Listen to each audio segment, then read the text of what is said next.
All right. Okay. Another edition of Let's Talk with Michele Hardman. Thanks for tuning in.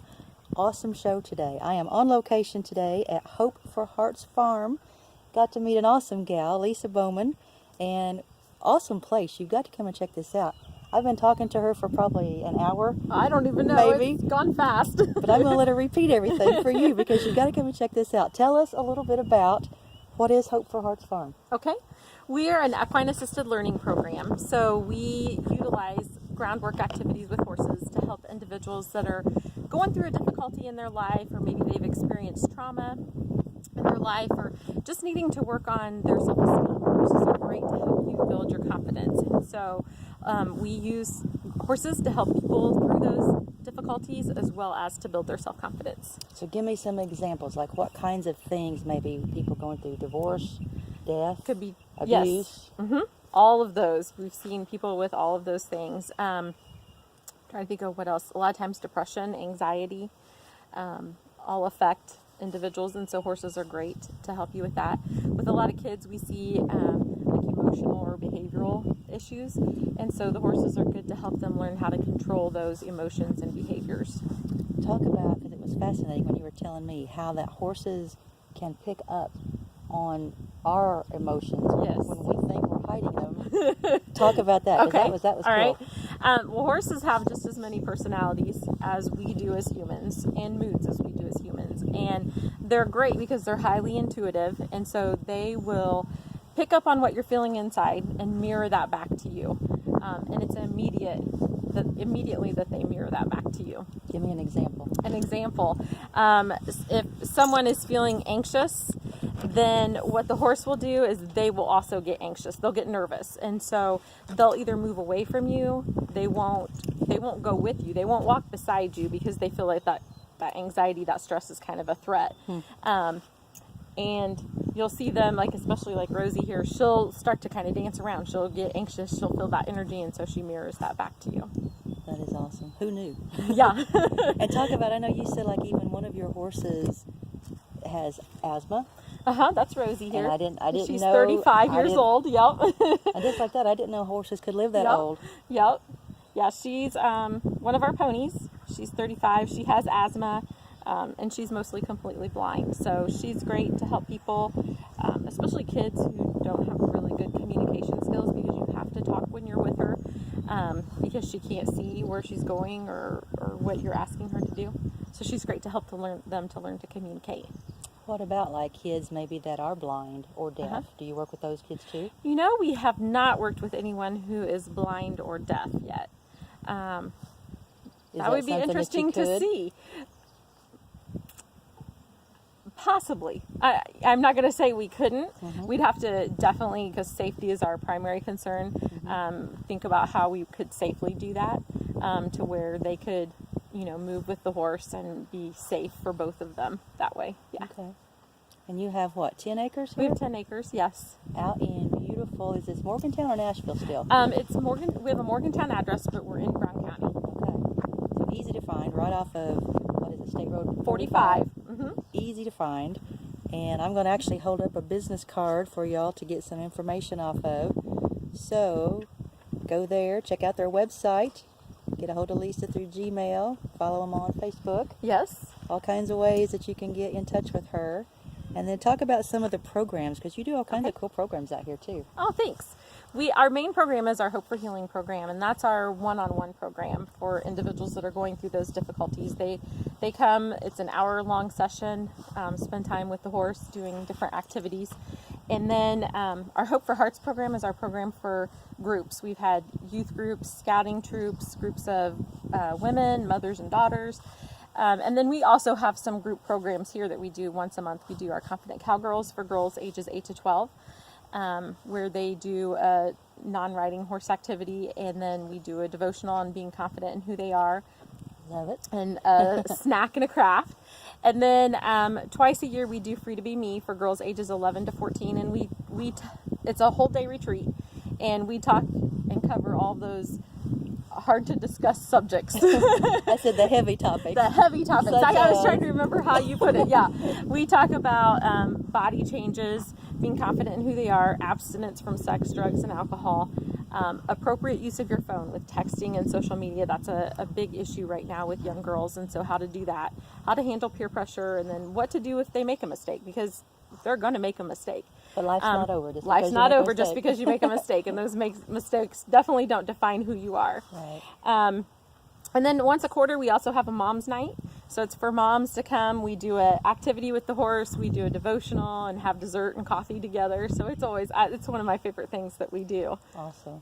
And then our Journey to Leadership program is our corporate training program. So we customize a program for groups of employees, groups of managers, boards of directors, just depending on the subjects that they want to cover or have the need to That's cool. improve in the workplace. Then we'll design a activity with the horses, and then facilitate discussion of how they can apply what they learned with the horses in the workplace. Cool. And you've got, what, 5 horses here now? We have 6. Yes. Okay. With our little mini guy. Talk a little bit about, I know you were telling me kind of each horse has its own personality and its own strengths. So talk about that a little bit. Okay, about the horses. We have all different sizes. Our little guy is our miniature horse, Leo. He's a great little guy. We use him a lot when people come in that are scared of horses and not real sure, afraid of even, we've had people that, refer to Rosie as a humongous animal. So to them, in their mind, she's very big and scary. So we'll start them out with our little guy, Leo. And then we have Rosie. I've told you a little bit about her. We also have another pony, Ginger. Ginger is actually missing an eye. She had to have an eye removed, and so she's been great for the program to help people realize that have emotional and physical scars, that those scars don't have to define who they are. Will is the first horse that we got for the program. We rescued him. He was at a farm where he was badly beaten from the age of 2 to 15. And when we rescued him, he was skin on bones. And so he has had to learn to trust again. And he has helped some people that come here to learn to trust, that it's okay, you can learn to trust again despite what you have been through. So he's great for that. He loves to be groomed, still gets a little nervous when he's around new people, just because horses don't forget, and he's not sure whether he can trust new people. And people are that way. And people are that way. Don't Yes, forget. that's right. They don't. You're absolutely right. Rizzo is another big horse that we have. He helps people that are dealing with grief and loss. He lost a pasture mate, the horse that he shared a pasture with before we got him, as well as the boy who took care of him was killed in a car accident. So You said real close together too, wasn't like it? 2 months apart. Yeah. So he's dealt a lot with loss, And you don't he's think helped about some that people. affecting horses. Right? Yeah, but he stopped eating. Lost a lot of weight, and so he's been great to help people with that. And then Jake is our other big guy. He's our lead horse. He is an amazing horse. Horses are very intuitive, but he is extremely intuitive. And if he senses you're nervous, like I talked about earlier, the other horses sense it, they'll kind of move away from you, won't do what you're asking. If he senses it, he'll step closer to you, like, oh, I'm going to really make you nervous and see if I can be the lead horse over you. So he's great to help people really grow in their confidence, because you have to be a confident person with him and really demonstrate leadership skills when you're working with him. That's cool. I've learned so much today. How long typically, I was asking you this before, like when somebody comes out to start working with you, I know it varies from case to case, but on average, are we talking a few months? I think you said 1 or 2 you worked with, like a couple of years? Yes. Yeah. There's no limit, really. There's no limit. It's all very individualized. A lot of people, 2-3 months. But like I said, we have had a few kids who've needed to come for a couple of years to work through all the issues. And I'll just give you an example. One of the kiddos, when she first came here, her very first time, actually she was working with Rosie and refused to do anything with her. Like, was just trying to get her to touch her, to groom her a little bit, and everything was, no, I can't do that, I'm not going to do that. And so I wasn't sure she was going to be back, but she came back and ended up coming for almost 2 years. Rosie. Doesn't kick me, I'm good. She won't, she's just moving closer. I'm okay with that. And throughout those 2 years, what we identified is that she had a lot of fear and anxiety. So her I can't and I don't want to's were due to fear. And so when we were able to uncover that and her learn to work through that and become more confident, she went from, when she first started coming here, she was failing at school, was constantly being sent to the principal's office and was inappropriately taking out anger on her little brother. So by the time she left, she was getting all A's and B's. The first difference that her teacher noticed is that she started raising her hand in class, and the confidence, and then she was able to verbalize what she was feeling instead of inappropriately, hitting her brother. So yeah, it's amazing that the horses were able to help her with that.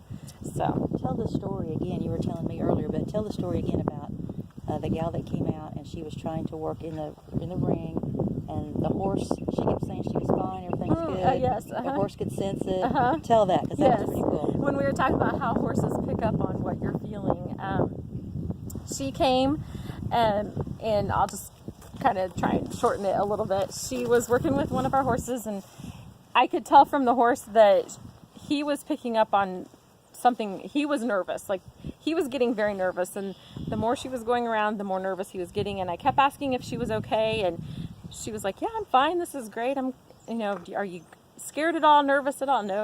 And so I even began to wonder if something was wrong with the horse, and she was like, "Maybe there's something wrong with the horse." And so her last 15 minutes, she had some time in the barn to just be pampered and kind of relax, and I give them just some time to reflect on what they experienced with the horse, and I go back out to the barn. So when I come back in through the door, I could hear her. She was sobbing, and as I walked back in our conference room, she said, "What I realized is that my life is falling apart, and I try and fake it with everybody." That's what the horse showed me. And so she was going through a lot of different things in her life. And so the horse was able to help kind of bring that out, because they picked up on that tension and that stress that she had inside. That's amazing. So, yeah. So then when you find somebody like that you realize, that stuff they're dealing with, then how do you help them? We were talking about, do you have resources you give them? What do you send them on to someplace else, counseling? I mean, what do you do then? A variety of different things. We have resources. A lot of times we'll, they'll come back for sessions, because we'll continue to work through those things and learn, because you can learn from a horse even like how to control your emotions, different ways to approach things, different coping skills for how to handle those things. We can refer them to different agencies. A lot of the kids who come to us, they are referred to us by an agency, so we work with the social worker that's working with that kiddo, so that we're working alongside of them. We're kind of partnering with them to help this child to work through whatever issues that they have. What age group are you mostly centered towards? Is it mostly kids? Is it 3 to 100? I mean, what are we looking at here? They have to be at least 8 years old. Okay. So 8 and up, 8 to 100, or however old. What's the oldest person? The oldest person we've had come out. My grandma's in her 90s. She didn't come for a session, but she doesn't like horses, but we brought her down, and she had to stand and get her picture taken with Jake. I'm trying to think. The oldest person we've had come out is in their 70s, I believe. Yeah. And so we see a lot more kids than we do adults. Not that we wouldn't want to see more adults, but I think it's easier to, send a kid for something like this than for adults to sometimes. Adults don't want to admit they don't want to admit they need it. Yeah. But horses are so therapeutic and so helpful. Now tell me how you got started doing this. Okay, and that kind of leads into that. I was working at a horse farm a couple days a week, Trinity Farm, where our daughter was taking riding lessons, and I'd worked there for probably a couple years, and I went through a time in my life that just totally shattered my self-esteem. And I just felt like the Lord showed me how He used those horses to rebuild my self-confidence in a really pretty quick time frame. And He just laid it on my heart to share that with other people. And so we decided to start Hope for Hearts Horse Farm, and we piloted it there at Trinity Farm. And actually Rosie was a horse that came from there. She couldn't be used for lessons due to her blindness, so she found a job and a way that she can help people still be productive. Yes, and she loves the attention that she gets with the program. That's awesome. Yeah.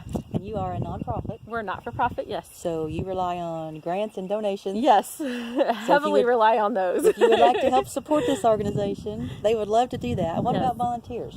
Yes, we have an amazing group. It's called our Helping Hearts Volunteers. We have a couple times a year we'll do a volunteer training. We actually have one coming up. I should have looked at that date. I want to say it's Friday, May 14th. It's a Friday evening. Okay. From like 6 to 9:30. So, yeah, we love our volunteers. We have volunteers that come, and some people like to clean, and so they help us keep it clean. Others like to work with the horses, and then we always, whenever we have groups of kids or adults in, we always need lots of volunteers to help us just to make sure that kind of the ears and the eyes to make sure that everybody's staying safe. Am I feeling anxious as she No, picks up on that? she's just probably getting tired of standing here, or she might be turning to get the sun on the rest of her body. Well, something else that I kind of learned was talking about the horses, and I know I told you, I've driven past fields before and seen where they got like coats on, and you were telling me about how you have to put blankets on them sometimes. So tell our viewers about that. Oh, okay. Why do they need those? Well, Will, the one that we rescued, he is the one that we tend to have to blanket the most. We've had to, every year except for this past year, blanket him. Just because of his level of malnutrition, it affected all of his body systems, so he doesn't grow a real thick winter coat. But when you blanket a horse, then you kind of have to blanket them the rest of the winter because it affects their natural hair. They grow 2 layers of hair for the winter, and one kind of serves as an insulator to raise their hair up and down depending on the temperatures. And so when you blanket them, you kind of mess with that natural insulation. So then you just have to keep an eye on them, because when it warms up, then you have to take the blanket off to make sure that they don't get overheated then. What kind of temperature, I mean, how high can they stand comfortably in the summer? Oh, in the summer? They do pretty well. I mean, it's just like, with humans, if it's, up near 100 and they don't have a way to get out of the heat, like a shelter to get out of the beating sun, then it could definitely affect them. You have to really make sure they have a good water supply in the summer, as well as salt. Okay. To keep them hydrated. kind of hydrated like and re-nourished. Yes. Yep. Okay. Just like a person. It's fascinating, the similarities. Similarities, really, that you don't think yes. Yeah. All right. Well, once again, Hope for Hearts Farm, Lisa Bowman has been my gracious guest here this morning. You can get a hold of them on Facebook. You can get a hold of them at hopeforheartsfarms.org. And just come out. If somebody just wants to come out and say, hey, can we come out and look at the farm and talk to you? Do they need to schedule an appointment? Yeah, they could schedule an appointment. That's great, because we usually don't want people showing up. If we have someone here for the Hope for Healing program, the one-on-one session, we try and just make it that time for them that we don't have other people coming in and out, so we schedule those around that. But yeah, they can just give me a call. My number is 317-496-0189. Or also you can send an email. It's lisa@hopeforheartsfarm.org, and we'll get a time scheduled for you. Awesome. Yeah. Well, thanks for talking with me Thank today. you so much for coming out. Yeah, it has been. I always love sharing about the farm and what the horses do. And I can sense that, so that's Yes, awesome I to see. Well, thanks for watching today. Thanks for watching Let's Talk with Michele Hardman. Keep tuning in, because you never know where I'm going to be next.